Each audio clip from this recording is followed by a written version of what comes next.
Give a disclaimer. All the sharing of information will be completely based on their personal experience of working in various corporates. And we have discussed a lot before coming to this panel discussion about which all live experience of theirs could be of help to the audience, keeping in mind the theme. So let me first start with Meera. So Meera, in CSR, the action must be loud is what you believe. And can you take us through your experience of last December 2023, and CSR initiative of supplying 15,000 meals every day, 3 times a day. Also, in Vedanta Delhi Half Marathon, where you guys provided 5 million meals to hungry children last year and targeting to achieve 1 crore this year. So take us through these two examples, and let's kickstart this panel discussion. Thank you, Vikram. Thank you. Actually, Vedanta, I just want to set the tone. If you really, some stats which I was reading online, understand, the social sector spending is enormous in this country. We have, I believe, crossed about 230 trillion this last, year. And there's a 13% CAGR growth on that. So that's a very interesting stats which I was reading. And CSR funds, and of course, when you say social sector, it includes public spending on various, housing, sanitation, and so on. But private sector included with CSR, about 29,000, close to 30,000 crores is what we spent last year.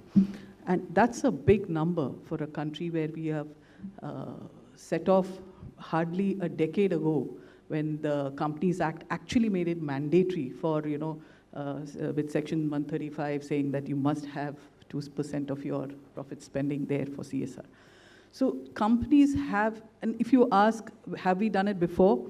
Yes, long before the actual mandate came, larger groups, including Vedanta, had set off on their own journey in terms of what they can give back to society. So the large organizations, both in public and private sector spaces, have done that.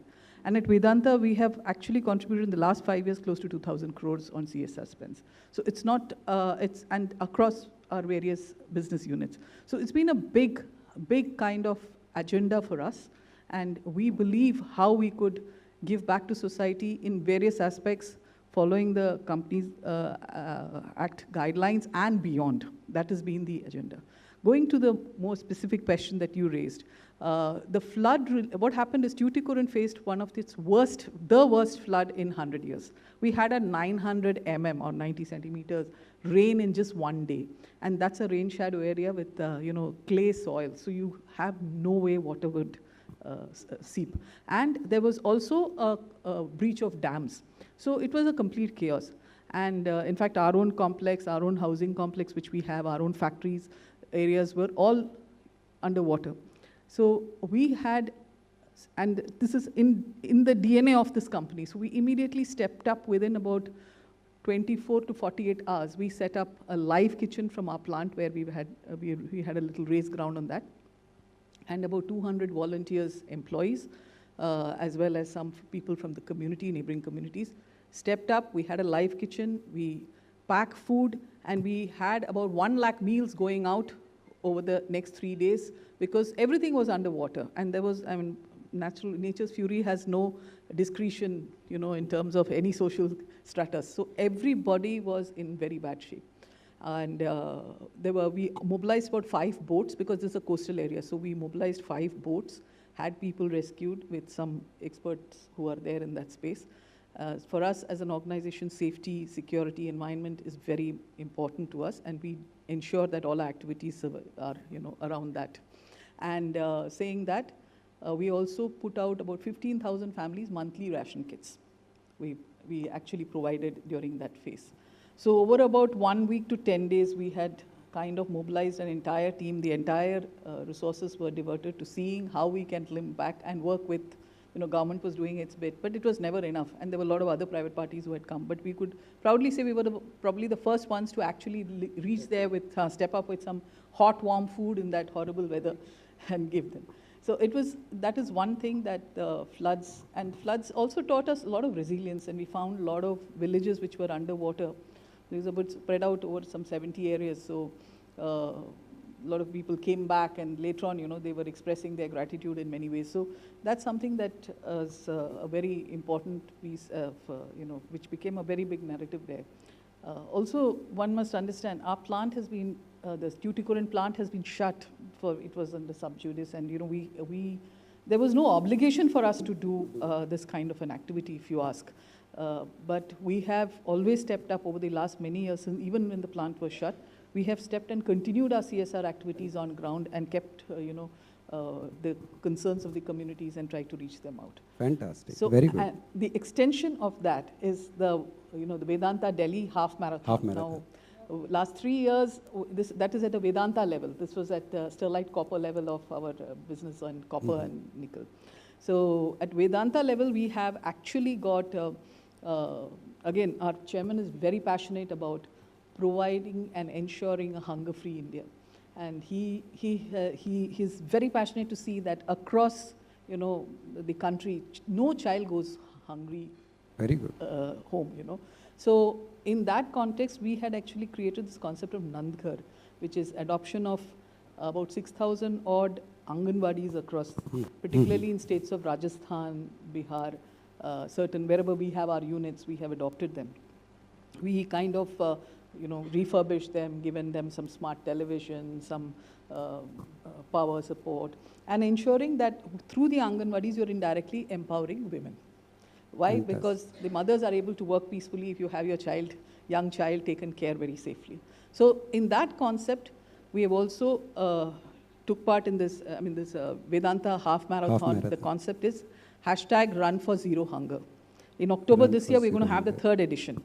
So last year we had, and for every kilometer a person runs or walks, there is an app called Step Set Go, which you can download. And on that app, you can count your steps. So everyone contributes, whoever is onboarded on that. Virtually also, you keep marching. And every kilometer with you walk, you actually are contributing to 1 meal for a child. Oh, wow. And Fantastic. This time we have added in 2024, the animals also, hungry animals also as a part of the project. So good, so good. So keep it up. This is something, which is innovative, and it is a give back in a very big way. Fantastic. So this target this year is 10 million. So this will happen in Delhi? In Delhi. But the virtual marathon has started. So even I would open the floor here. Anyone who wants to go, download the app Step Set Go, SSG as it's called, and join that link called Run4Zero Hunger. Fantastic. And you can choose sterlite copper, because within our own businesses we have competition. We have about 19 businesses. So out of that we have, each company is promoting their own and having maximum virtual runs. So if you are walking, you're really contributing to a child or a hungry animal. Fantastic. 1 meal, So every kilometer you walk without knowing. You put it in your pocket, even walk around your house. Very good initiative. And we have one of the friend coming from Delhi.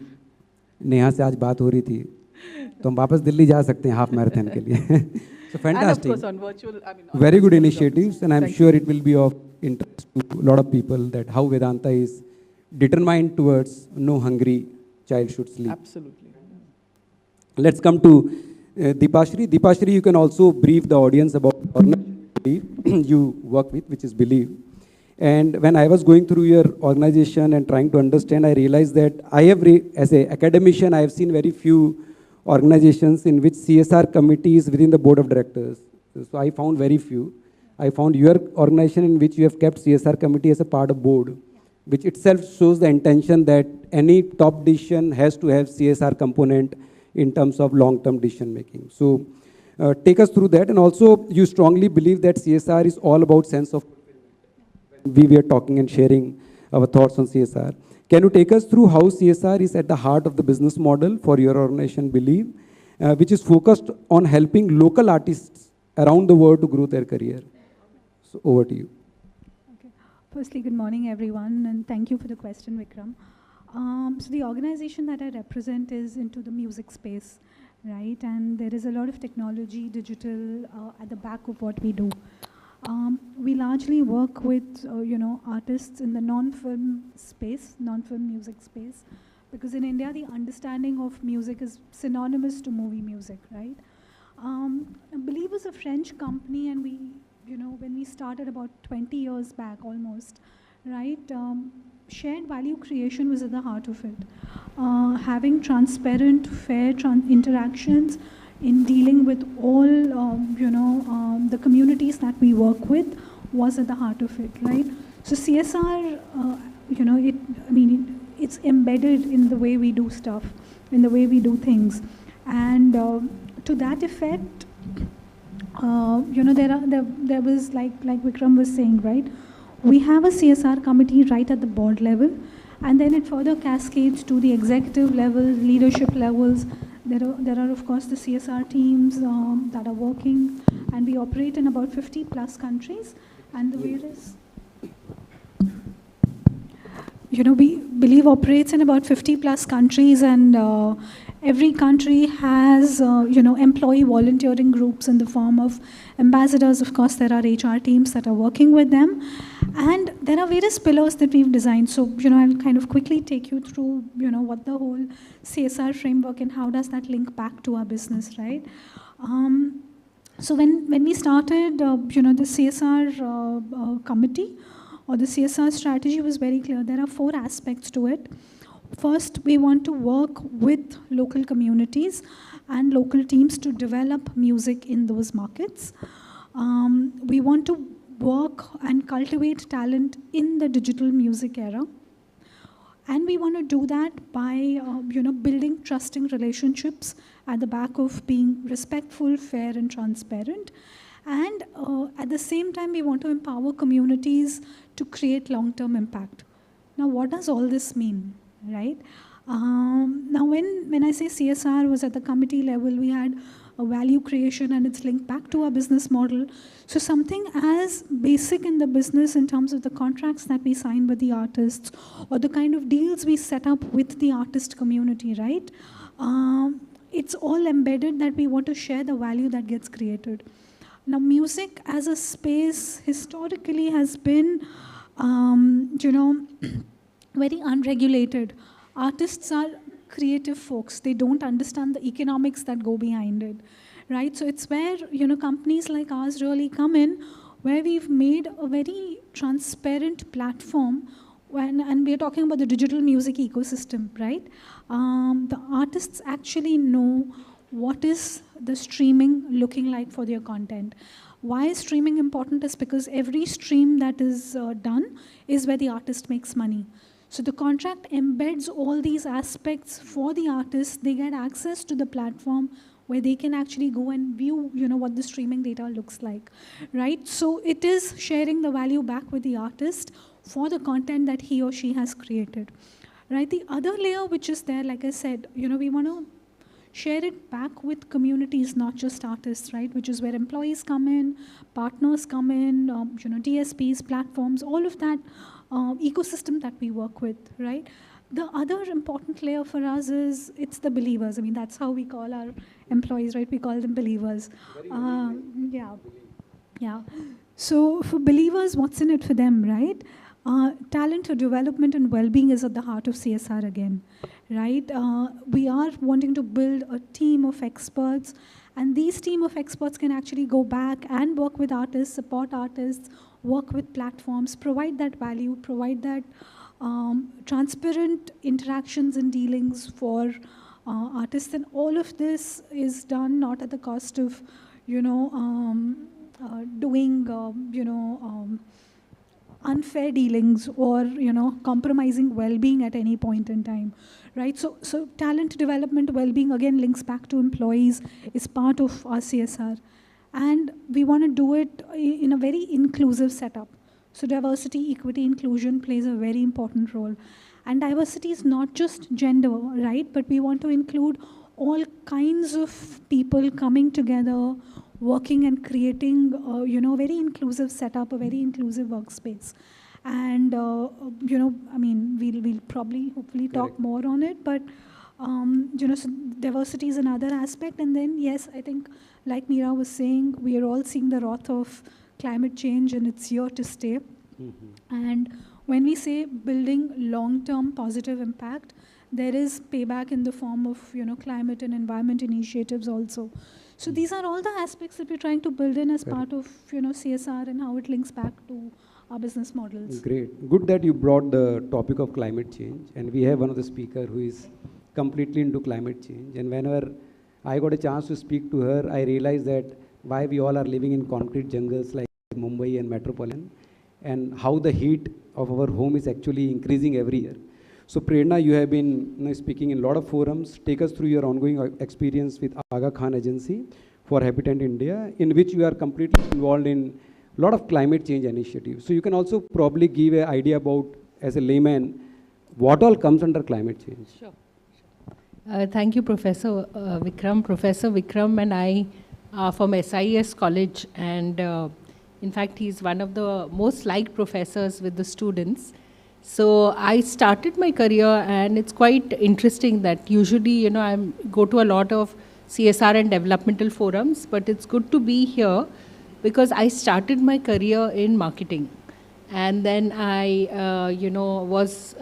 felt quite privileged to, then move into CSR. I set CSR up for ICICI Group and Yes Bank. And then now I'm working for a non-profit. So it's quite interesting to have gone through that journey. And what I would like to say is everything is complementary. Because you cannot market until you have the work is authentic. And marketing complements CSR. Because at the end of the day, if somebody has to put in money into anything, they always look at returns. So how aligned it is to your business, the better it is. So I really liked, in terms of the work that you're doing, Deepashri, where you're actually including and mainstreaming and giving opportunity to musicians who would have not been able to have that access. So I always believe that there should be a link because I know there are points of view where people feel keep it separate, why are you letting it contribute to your business? But if you have a business case, then it automatically people are interested. And the second approach that I've always used is partnerships. Whether it's on the national level, state level, whether it was about getting Amitabh Bachchan for my event, or getting Guneet Monga, or whoever it is, it's about partnerships. And third is about ambassadors and building, making people your ambassadors. So I have lots to say about CSR and marketing, but I think I'll restrict it to that. I'll talk about the work on Aga Khan Agency for Habitat. So earlier we had to explain climate change. Now I don't have to. How many people put on their ACs in April, May? You know how hot it was. And in spite of ACs, it became unbearable. So you would have noticed that wherever there are heat waves, there will be flood. It's like having, if somebody has diabetes, they'll have cholesterol. So it's part of climate. And because of rising temperatures, the sea levels have been rising as a result of which you have storm surges, cyclones, all of it. So at Aga Khan Agency for Habitat, we focus on, most people focus on rural India, we focus on urban. Because you and me sitting in this room, what is the quality of our lives? The quality of air we breathe, or the transport. Or I look out of my window and I see 3 trees and I said, thank God whoever planted it. So it's very important in terms of improving the quality of our lives. So we have taken up our nearby city, Mira Bhayandar, which comes after Borivali, and 1.1 million people. And we have done the mapping of greenhouse gas emissions for the last 10 years. And what has contributed to the emissions. And that's the reason you have heat waves and floods and all of that. These dangerous gases like carbon dioxide, methane, which are in the atmosphere. So in fact, surprisingly, 60% of the emissions comes from electricity consumption of residents. And a lot of it, global greenhouse gas emissions, some 35% come from construction. And again, you and I are facing the brunt of construction all around us. So what can we do? At the root of it is the housing societies. They are the ones who repair, they do green retrofitting in terms of solar or cool roof, green roof, and various measures. So our work is on strengthening the housing societies because they are the foundation to global climate change. So we have a lot of work in that area. We also work on bringing in energy efficiency. So we have taken a housing society in Mira Bhayandar, and we are helping them to bring down their consumption of water, electricity, how they manage waste. And then we move society to society. Besides that, we also work on cooling solutions because Bombay is quite bearable, but there are people that where the temperatures go up to 45, 50, people die. And most affected are women in this. So how small things like a cool roof where you put a cool coating or you have vertical gardens and how, or instead of having concrete, you have reflective tiles. So how you can use these innovations to bring that. Also, we work on the coast, mangroves, IoT, training people for disasters. During disasters, the most affected are children. Children get trafficked during disasters. So how do you prepare for disasters and water and energy? But I'll stop at that. Okay, great, great. I think सबको थोड़ा डर भी लगा होगा सुनने के बाद कि हम कहाँ रह रहे हैं और कौन सी हवा breathe कर रहे हैं. Okay, let me come to Sonam. Sonam, in earlier days, no, as Meera also spoke, the act came later, but there were organizations like Vedanta who used to do before the act has come. But you have also experienced in early experience of baseline community need assessment, in which you have worked with multinationals like Panasonic, Ricoh, in which you were involved, and how community projects were undertaken before the CSR law actually came into place. So the Prerna's point about you have to connect CSR to business. So your initial experience of. Absolutely. I'm into a transitioning role, so I will not be talking about my current organization, but I will always talk about my collective experience that I have gained over the last 12 years. And thank you for taking out to my golden days. In fact, it was my first non-profit experience with Drishti Foundation. And I am from Varanasi, and I was asked to travel to Bihar. And I would, before that, I would like to quote one very good quote from a very popular social activist, and I think you would know, it's Anshu Gupta from Guj. And he said a very powerful statement that you can't create poor solutions for poor people. And it means that it comes to the question that you asked that, when you go to a community, there are many problems. Everybody wants roti, kapda, makan. They are basic amenities that everybody look for. But when you walk to a community and you ask, we design our programs in our boardrooms and think of, we are go-to programs and we will make it successful and impactful. But when you go to a community and you talk to them, it fails because their priorities are very different. So going back to this question that you asked, so we went to a place called Bhagalpur, it's in Bihar, and it is very popularly known for its textile. It's the tussar silk that is being created. And we met different communities out there, and we understood that what is your problem, what is something that you want to do. So he said, ki kaam chahiye. Everybody said, ki kaam chahiye, because if kaam will be there, then you'll get roti, kapda, shelter, everything, in fact. And because of, in the era of 2000, there was a lot of textile industry was largely affected because a lot of other cotton mills were getting closed. People were not buying, Indian products. In fact, exports was largely affected. Then they wanted to shift up and get into some other sector, in fact. So I will not quote companies' name, but the companies that I was working for executing the projects, they were looking at rural market as a very potential market for them. And rural market has always been very experimental and very explorative right now. Indian companies did not find that, but foreign companies had seen rural market as a potential market. And the companies that you named were manufacturing machines like Xerox machines, printing machines, and even the cameras. And these three are very things. Everybody want a photocopier machine. Everybody want printouts. And everybody said, ki hame kaam chahiye. So then SHGs we know is a collective of women, and India is one of the having largest SHGs in India right now, especially women SHGs. So when we went to them, we said, ki hame dhanda karne nahi aata hai. You teach us how to do dhanda. Then that means that you have to teach them what is entrepreneurship and how do you do basics of it, like marketing, accounting, finance. How do you look at market research, all of that. So we made a group of women, we trained them in entrepreneurship skills, who were already part of SHGs. And when it comes to entrepreneurship, we need to have finance. And I think microfinance industries have tapped into that market, you know, and especially rural India, I would say. We created a linkage between them, and we told them, we helped them in opening shops like Xerox shops, in fact, printer shops, in fact, or maybe basic things like photography. And when they have learned entrepreneurship skills, they can slowly transition and start the business like that. While there were a group of women who were very open to these, you know, new business segment, but at the same time, there are few women who always wanted to do the traditional work they have been doing. So we started a skilling center or textile center, and it's a brand called RAP.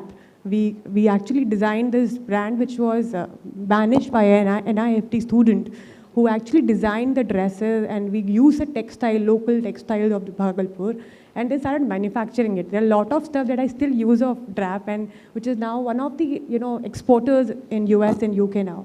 So now when you created the market for them, there is a huge pool of, you know, talent that have been used locally.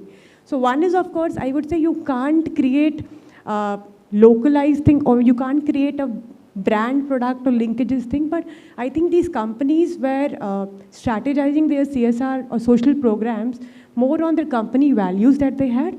At the same time, they were fostering entrepreneurship, but also a bridge to introduce their product in the market. So that was one way I would say that's what's one. Very true, very true. So let me come to Bosky. Bosky, during your experience with DHL, what was the CSR initiative during tsunami in Chennai, which you were sharing? And also about adopting schools and reconstructing and giving them facilities. There is also a concept of asset change from an employee. So take us through your experience. Sure. Okay, audible? Yeah. So good morning, everyone. And thank you so much for inviting Dr. Parekh. I must say I'm very conscious right now, sitting next to you, who doesn't age at all.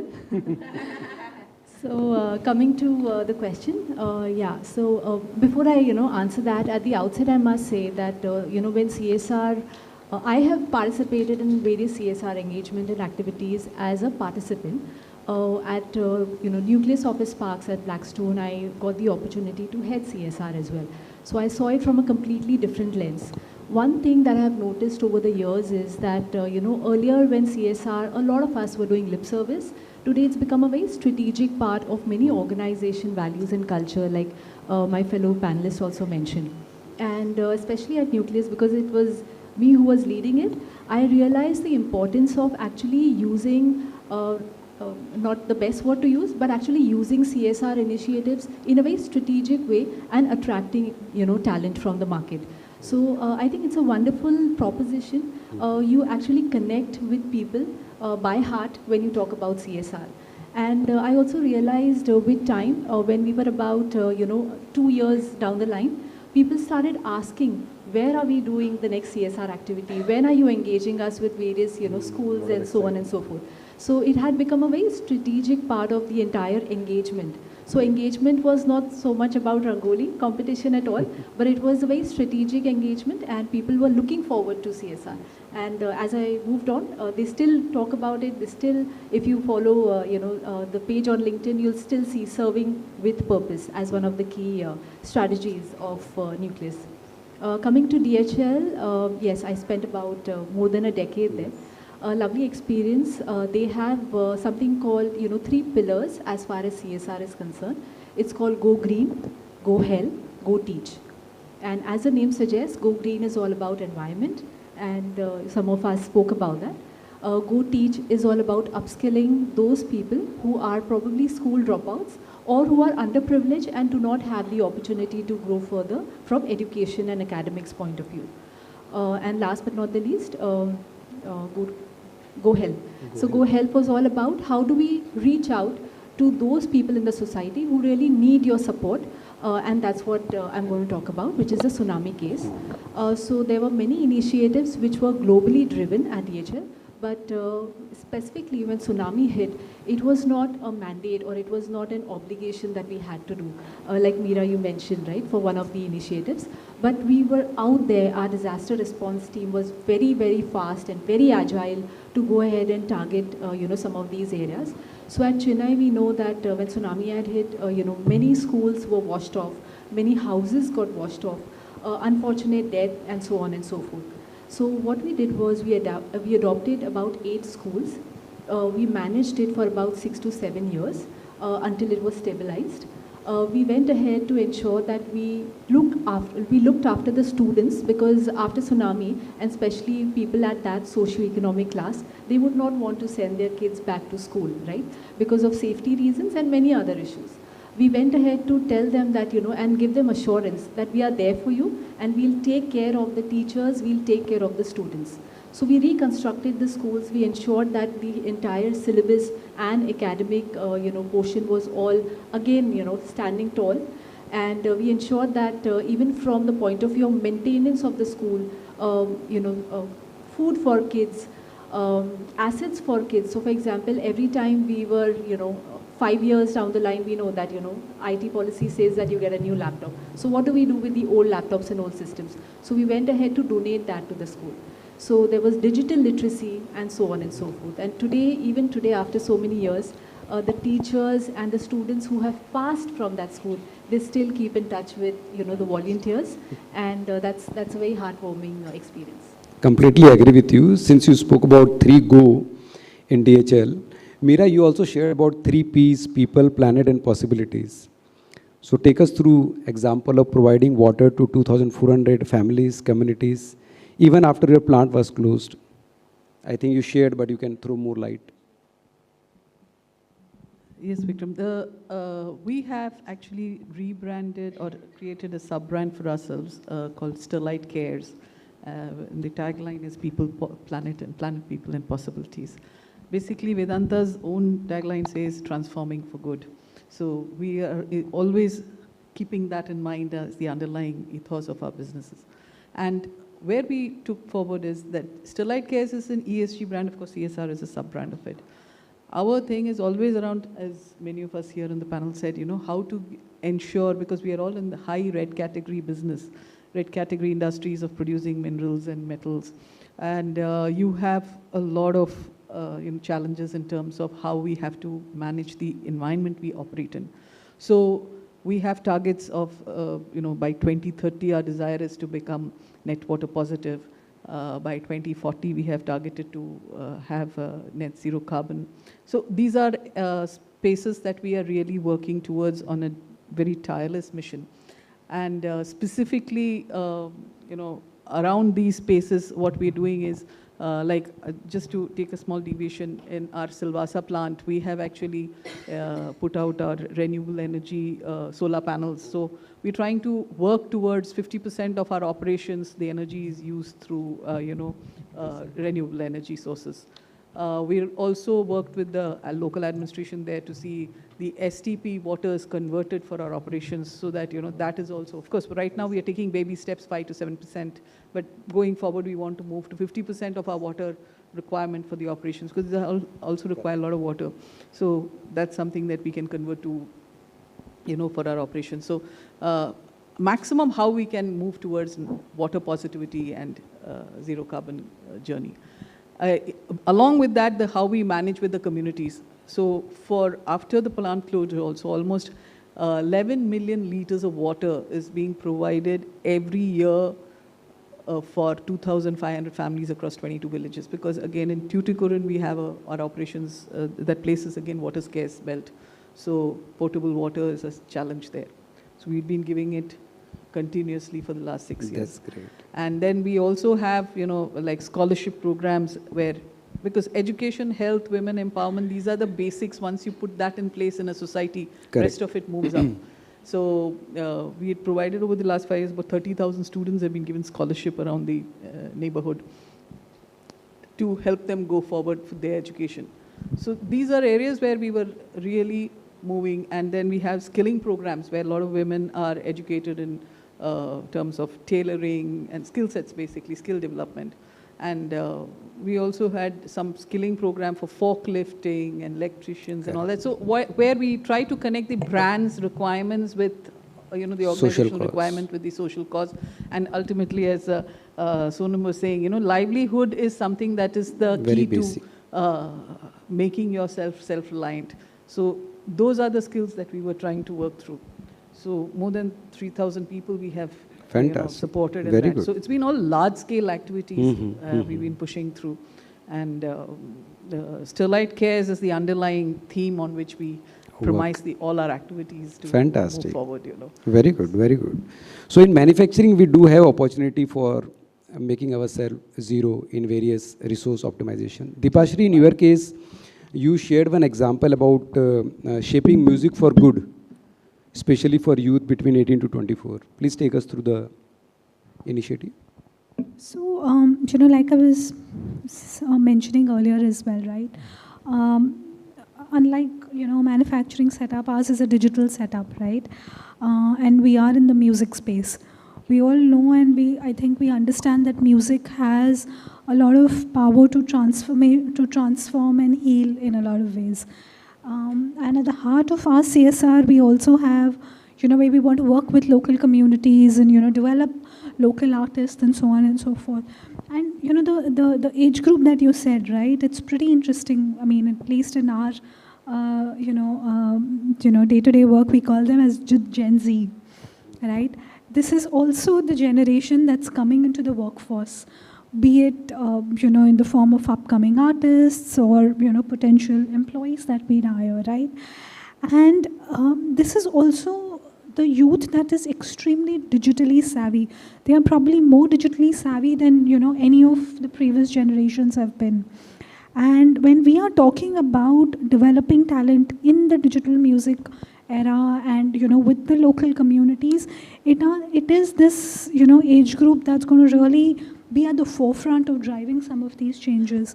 And, it has, like I was saying, again, linking back to music, where, there's social, there's educational reforms that are there.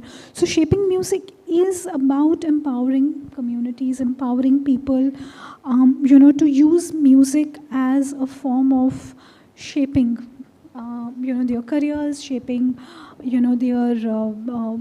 content when it comes to, the artist and so on and so forth, and cultivate talent in the digital ecosystem. So I think that's largely what this is about. That's great. Sonam, when you spoke about your experience earlier with multinationals and they definitely wanted to connect with business, can you take us through how the projects in which you were involved, there is a linkage between organizational branding pillar also. The CSR initiative is also connected with ensuring that the organization gets its due branding. I am very captivated by one very popular brand in India, and I think everybody knows that. He's known for his steel manufacturing. I know anybody would like to call out a name of the company. Question time, steel manufacturing, any brand? Tata. Tata. So I remember in my olden days when I saw the Tata jingle, it says, we also manufacture steels. We also make steel. So the ad is all about the good work that they do for, social communities. And at the end of the, video, it says, we also make steel. And I think it left me very, very powerful statement. You don't talk about your product, your product will talk about yourself if you are actually making sense to the community impact. And I think I take this from Tata, and I think for all the brands that I have worked, whether it means B2C companies or B2B companies, their strategies are different because their stakeholders are different. If I, for example, like MetLife is basically the unit that I work for. It was a captive unit in India, and their clients are in US and UK. So it's completely a B2B business within the MetLife. So my customers are not in India. So my immediate stakeholders are not currently in India. So then I have to pick up programs, or which is likely my employees are my first stakeholders in that case. So my strategy would be that I will pick up programs which are in the vicinity of my office regions, where I can take my employees who feel or takes pride in what they do it. And then when my foreign clients come to India, and I would have, of course, I would like to take them to the work that we do it. if it is close to my office and my workspace, I think their accessibility will be much easier. So I think branding, I would say from that lens. And these days, I think we get a lot of LinkedIn messages saying that, would you like to make a captivating video for the work that you do it? I think first important branding is for the community that you work with. I have seen, I will not call out names, I think we all know that. We go to the villages and we see schools, we see structures, and we see big slogans and big company names being placed there. I think even if it is not there, and if we ask anybody ki kisne kiya hai, they will say it's XYZ company ne kiya. You don't need big names out there, right? Your work speaks and it has power. So, and besides that, for my employees to know what I'm doing in Bihar or North, I need to create a video for it, right?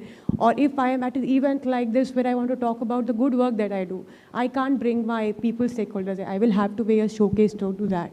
So I think companies' ethos are very important in terms of when you design CSR programs.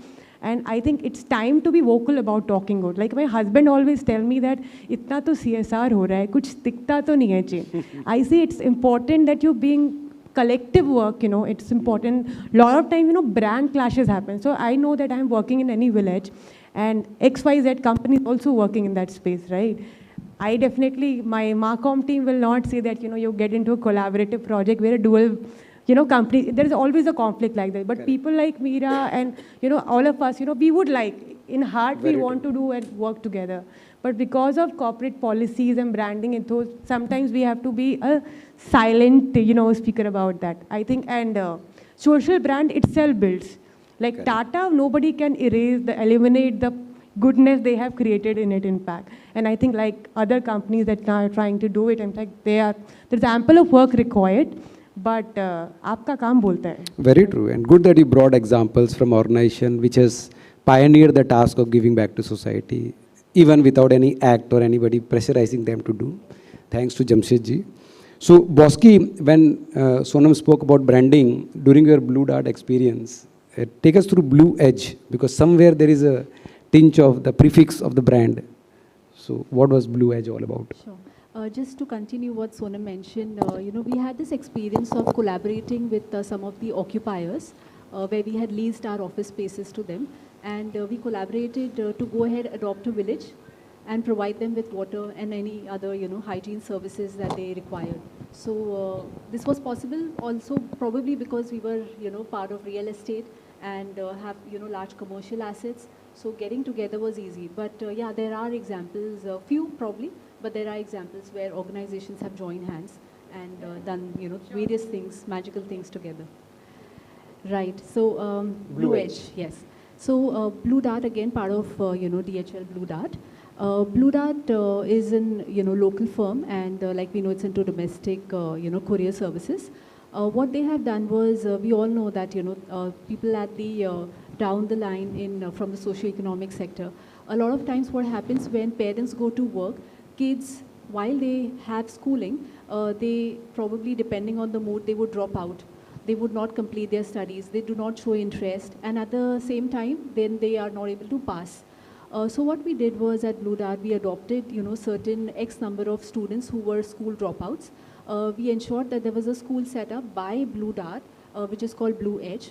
And these were not somewhere where they had to commute long distances and, you know, come to the school, but we went to their places. So for example, in Mumbai, at the, you know, near the shanties at Santa Cruz, there is a setup called Blue Edge, and employees were given syllabus to be covered as volunteers. We used to study the whole syllabus so that we were able to then impart that knowledge to the, you know, school dropouts. We ensured that they cleared the exam, and a lot of them actually work now with Blue Dart, but at the same time, they are also doctors and engineers. So again, these are some of the very key initiatives that, you know, Blue Dart took up. And during the felicitation of the volunteers who took up this task as teachers, the volunteers were felicitated by the students. So very good. So, yeah. Very, very well, what to say, received initiative, and also employee then becomes more charged up to know that contribution is going beyond. So, Meera, you spoke about various initiatives of Vedanta, be it food, be it water, and various other very high-scale, high-impactful initiatives. take us through your initiative with respect to Green, Project Green, which you spoke about trees, and there is a very tall vision which your board has set for the next coming years.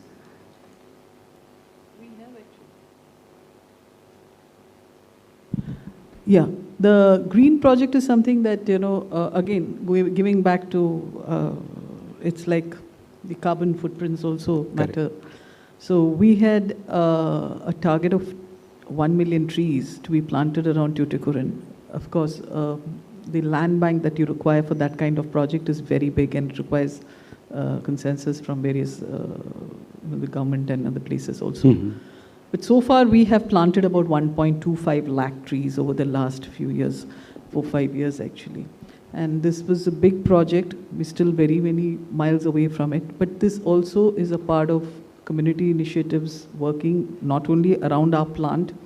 We have about 1,000 hectares of land around our plant, but beyond that also in the districts, so that we are able to give back. Again, as I said, that's a rain shadow area and things. So we call it green Thoothukudi or go green kind of thing. So it is not just a question of planting trees. Ultimately, it is a question of supporting, the climate change and ensuring that we are able to be a part of decelerating some of these challenges that societies will face in future. Mm-hmm. So it's paying forward in a way for, especially planting trees. Any project of planting trees is always paying forward for the next generation. And also all your targets are very tall. So yes. Does it come from bottom down or? It is both ways. Like many of these projects are initiatives at the business unit level, okay. And then we take it. There are some like the projects like the Anganwadis, I said, mm-hmm. and the VDHM, which comes down from corporate. So it is a mix of both. It's fantastic. Very good. So Deepashri, how your initiative Beams provides Being Fellowship and how it helps beneficiaries. Also share a bit about Twin Core, Amplify, All Access initiatives. These all are geared towards benefiting. Yeah, so Beams, again, I'm going to keep linking it all back to, the CSR strategy that we had, right? Beams literally stands for Belief for Educational Advancement Through Music Scholarship. And the whole idea was, now in India, art, culture, music is always considered a luxury, right? Because like Sonam was saying, roti, kapda, makan is your basic necessity. Jab tak wo fulfill nahi hoga, you can't really graduate to, talking about music, art, culture. And yet there are, people who want to get into music, who want to make a career out of music. And a lot of them soch hi nahi sakte roti, kapda, makan ke upar, right? But Beams was one such, and then we don't have formal music business education in India. Mm-hmm. So which is where 2 years back, an idea was, why not work with and create something for this ecosystem, which is where Beams was born. It is about, it was a 2-year fellowship program, and the objective was merit come means livelihood for students or professionals. You were talking about, the youth, mm-hmm. right? For them, create a program where they are passionate about music, so combine their passion and make it a livelihood, a sustainable income source. And they went through this 2 years of program where they learned various nuances of music business. They also underwent technical aspects of music. And in fact, just last week, they graduated, the first batch of fellows got graduated, and they've taken up full-time jobs in the music space, which was their passion. And mind you, most of them were the sole income earners of their family. Mm-hmm. And yet they wanted to pursue their passion in music. So, they've gone to various lengths to, get that education. And now, mm-hmm. it's such a, fulfilling feeling to see them get employment, right? And for them, monthly income of 25,000-30,000 is big, right? So now they've actually gotten, and all of them have been employed. The other aspect, now again, we talk about making it inclusive workspace, providing access, developing talent, cultivating, the digital era and all of that, which is where a whole lot of other initiatives that we're trying to build have come in, which is where the TuneCore, and believe we are also partnering with a lot of organizations which are recognized globally. Key Change being one of them, and which is where TuneCore Be the Change. It's a study done with women in the music industry and underrepresented communities in terms of what is it that they'd want to see change in the music business. And taking feedback and taking responses from that survey, we are building interventions and we're working with the industry partners, not just at our level, but larger industry partners in terms of how can we make music accessible to women, how can we get more women artists come on board. Interestingly, the skew is towards too many male artists. You will rarely see a Taylor Swift. In fact, we may have heard of Bacha in India, but we don't have a Taylor Swift in India yet, right? So it's about working with these communities. Very good. We've done work with LGBTQI community. Again, Humsafar Trust. I mean, this is an organization that's been there for about 30 years. They work with this organization where they are, providing education, medical, employment opportunities to LGBT. There is still a lot of stigma associated with them, right?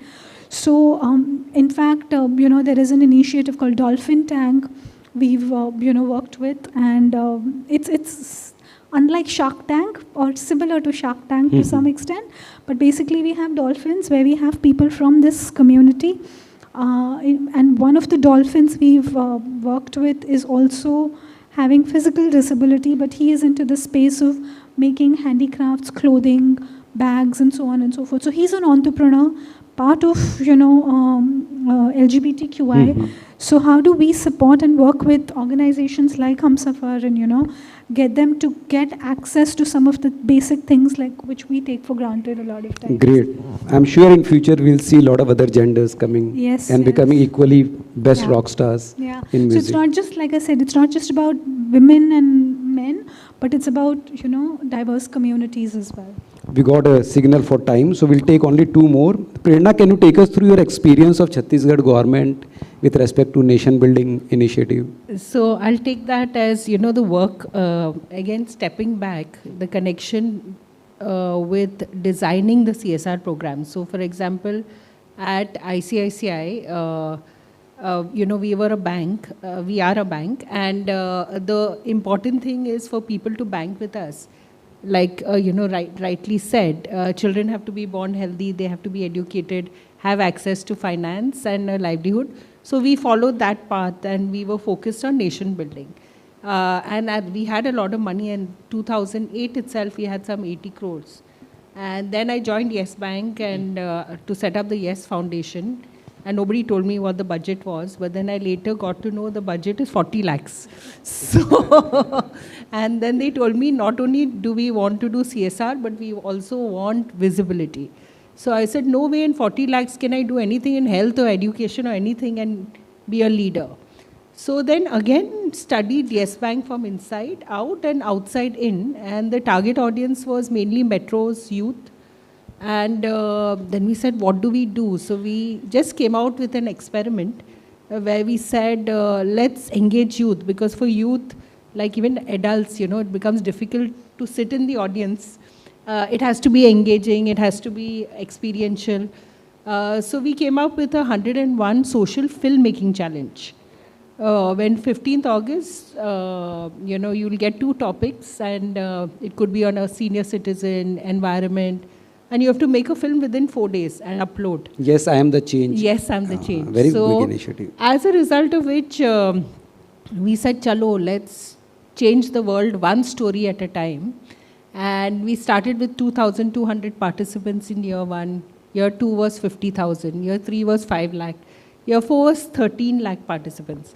And it's not so much about the numbers, but how it changed people's lives. Just by that interaction, and most of us sitting in the audience, just by that one, like even me, that that one mentor or that one opportunity and how life can change. And so many of them then went on to start their own enterprises, make films on social issues. We then went on to create a fund to support these change makers. We created a TV series on Republic. Arnav gave free time, but he said you have to produce it. And then we started getting funds. I would go out to everybody and say, please join. So right from the HRD minister to Bollywood, we got people involved and tremendous change. And I'm happy to say that one of our participants, Neha, who's in the audience, was a participant of Yes Wow. and Change. Great. And she and Meg have just gone on to make films on social issues and actually changing the world one story at a time. So that's the power of CSR. Also, you got some brand. world record also in the Yeah, it same- was a Limca book Limca record, book world record. record, because never in the तो तुमको world. Budget कम मिलता है तो तुम ज़्यादा अच्छा काम करते हो. So you have a very special ability. I'll only take one questions, then floor will be open for taking one or two quick questions. You guys can interact with them. They have lots of experience which we cannot cover because of the award ceremony which is going to proceed. Bosky, can you take us through this homes for orphan? It was very striking for me to understand that how real estate companies are actually taking initiatives within their own business of providing homes and also reaching out to orphans and providing home. And also you spoke about concept of a mother. So please take us through this initiative. Sure. So at Nucleus Office Parks, the Blackstone company, we came up with serving with purpose as one of our key CSR lever. In that, the three key focus areas were children, women, and environment. Like somebody mentioned, construction in fact causes a lot of damage to the environment, around 35% when it comes to carbon emission, and operational stage around 80 to 90%. So that's very high. But talking about this particular initiative, so we tied up with two CSR partners, two NGOs. One was Samarpan and one was SOS Village of India. I think SOS is a very popular NGO. Wherein what they do is, the concept is that they have a concept of house, wherein you have children or till about age of 21, 22, staying with one mother. It's a foster care, wherein the mother takes care of about 9 to 10 kids per home, and she is just like their mother. And these children, they grow with them, they grow together. They go schooling in the same premises, they have play areas, they have exams and tuitions, everything possibly that one would need for an appropriate development of children. Post that, they move on, once you attain the age of 21, 22, they move on from those houses because the requirements of any adult would accordingly change as per the age. They move out from that particular foster care to another premises, wherein the whole focus is on skill building so that they are employable. So while they have completed their schooling, while they are with the foster, moving ahead, they are also getting employment. These kids not only are there in India today, we spoke with some of them. Name could not be disclosed, so we actually spoke with them, but we did not know who we are talking to. So we spoke with some of them. They were so happy. They even take care of their mothers. Even after they have moved out from the homes about 10 years, 15 years down the line. And what the mothers, obviously they also age. So once they attain, about 58, 60 years of age, the mothers, they are then moved to another care. So it's a cycle which is so seamlessly taken care of.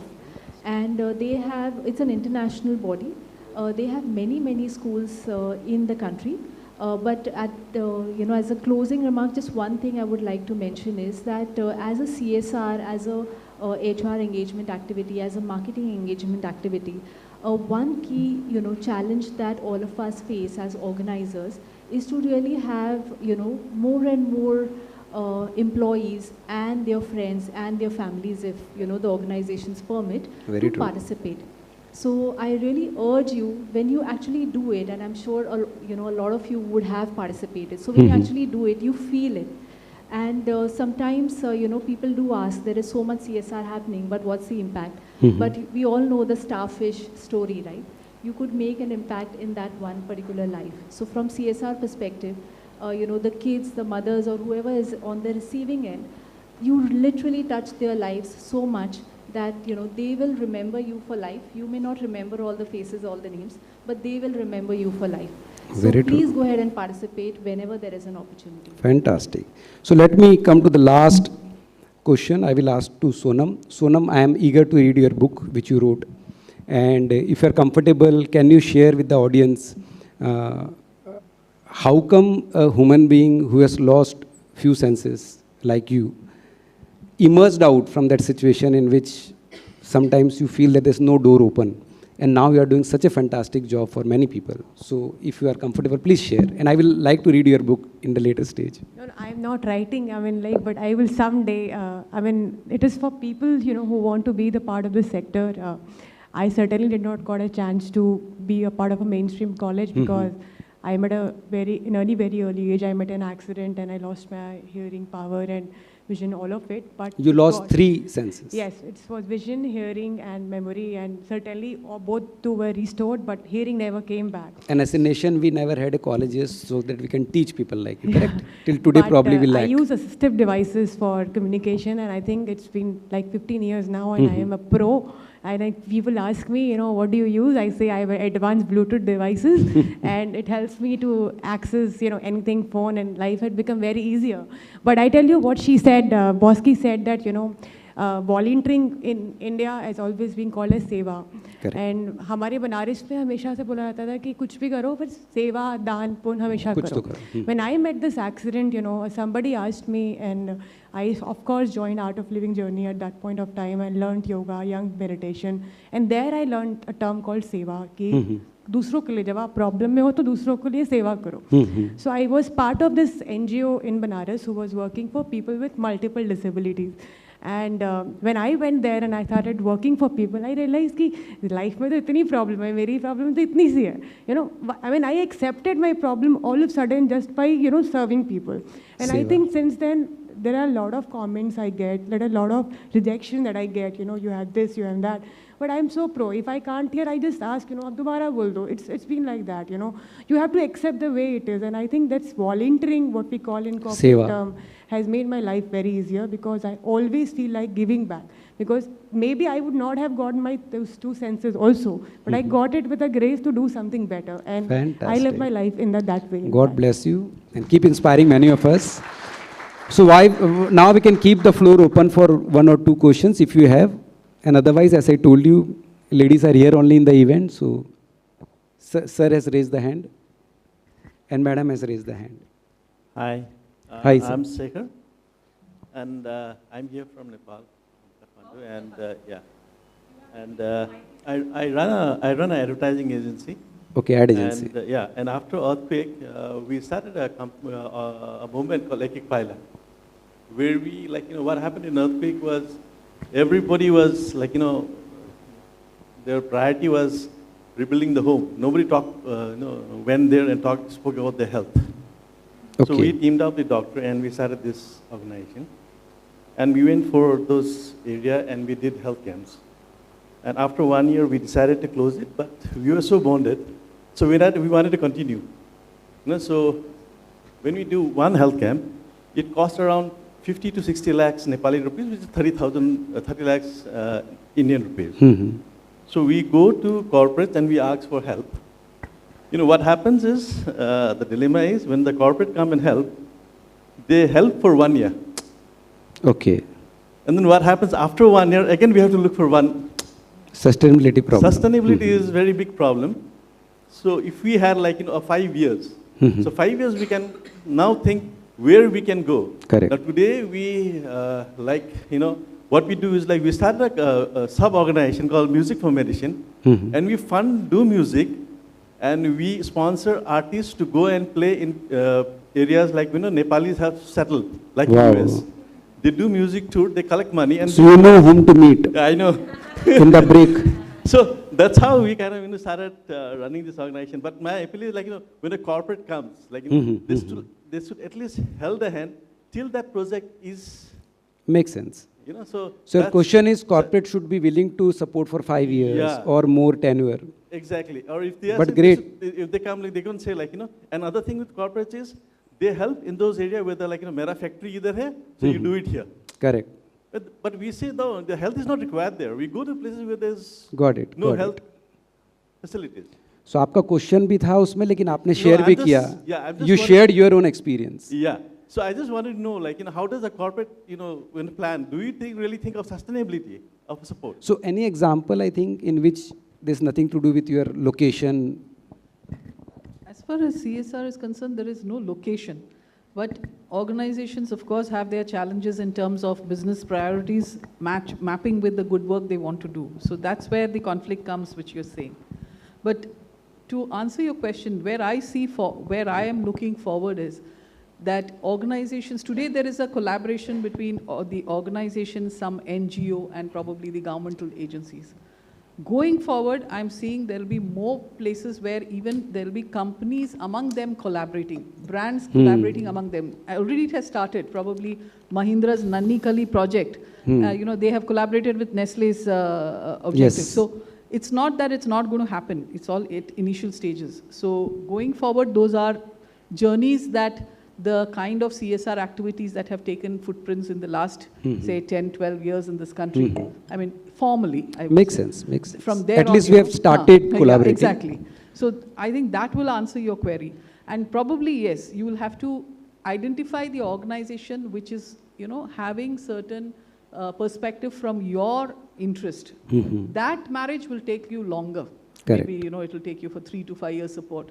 If it is otherwise, it is like a one-off project for many organizations. Unfortunately, yes, that's the way it works for budgetary constraints. And like she says, suddenly you'll find CSR has only 40 lakhs and you'll have something else somewhere else. So these are challenges that, the organizations face. Very but true. nevertheless, going forward, collaboration and co-opting support will be a major way forward, as I see, for this sector. And our effort should be on to meet corporates and requests, because corporates are also paying 30% tax.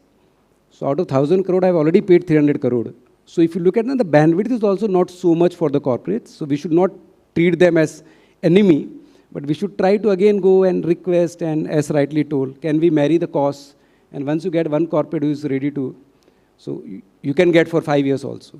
But the work should be on, and as Sonam told, seva chalu rehni chahiye. So yeah, we have one more question from this side. Yes, ma'am. Hi, my name is Arshia McLay. I'm from Tata Trent. I had CSR and employee volunteering. Very good. My question is to Bosky or anyone else who would like to answer. How would one leverage your CSR activities or programs for internal branding and marketing to elicit more volunteers? Bosky will start. Sure. So very valid question, and as I was sharing, what we have done in past experience, and especially even at Aditya Birla Retail, which is a competition to trend. So whenever we did CSR activities, we ensured that these activities were also aligned with what employees wanted. So for example, when we started with serving with purpose at Blackstone, it was first communicated to internal employees. There was a lot of talking, there was a lot of communication done. And it was not launched via an email. It was first launched by getting the entire crowd together. Those who could join virtually, but otherwise in person.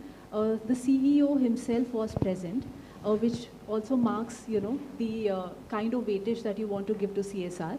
I went ahead to share with them what are the, pillars of CSR, why are we doing it, so the purpose.